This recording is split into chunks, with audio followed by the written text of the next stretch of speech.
acoustic and light. So for hearing people with visual impairments, sound is often used for orientation. For visually impaired people, the light is often essential. The blind and visually impaired people often use their auditory sense to orient themselves in a space. So what are the acoustic and lighting needs of those two groups? When it comes to acoustic, it is important to involve the users when designing an intelligent sound environment, which can assist in providing orientation clues. A visually impaired person can then use reflected sound to determine a room size, for example, the presence of corridors, and proximity of walls or other structural barriers. You should always pay attention to adverse problems such as high levels of ambient sound or high levels of reflective sound, because this can make auditory orientation basically impossible. So well-defined, acoustically alive spaces are easier for people who are visually impaired and blind to navigate safely. But please remember that physical objects such as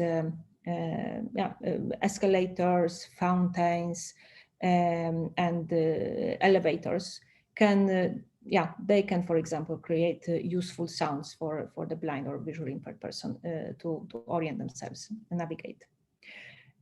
Sound reflections are frequently a good source of auditory cues, but carpets, acoustic tiles, and furniture can reduce sound reflectance.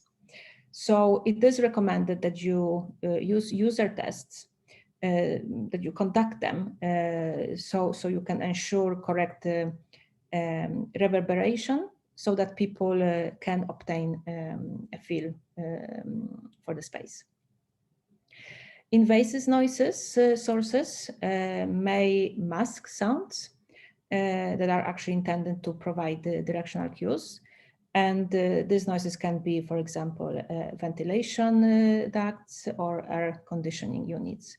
So even in these cases, it is recommended to conduct different user tests, so you have the good sound design there.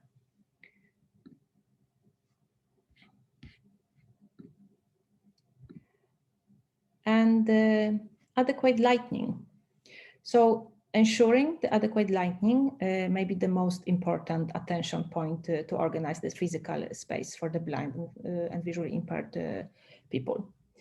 It is true, though, that the lighting needs of persons who are blind or visually impaired naturally vary according to the particular eye conditions, as I mentioned a bit earlier. So one level of light might work very well for a person with, for example, glaucoma, but be too low for someone with macular degeneration, for example. So in addition, glare can be a significant issue for those with many types of eye conditions, such as, again, glaucoma, cataract, and macular degeneration. So that's why issues such as the direction of light and its reflection on shiny surfaces need to be taken into consideration. And again, it's good to test it with end users. The use of variable lighting controls, indirect lighting, and window shades can mitigate issues caused by the glare, and it allows for this flexibility as well, so everyone can adjust it as they feel it, as it suits them best.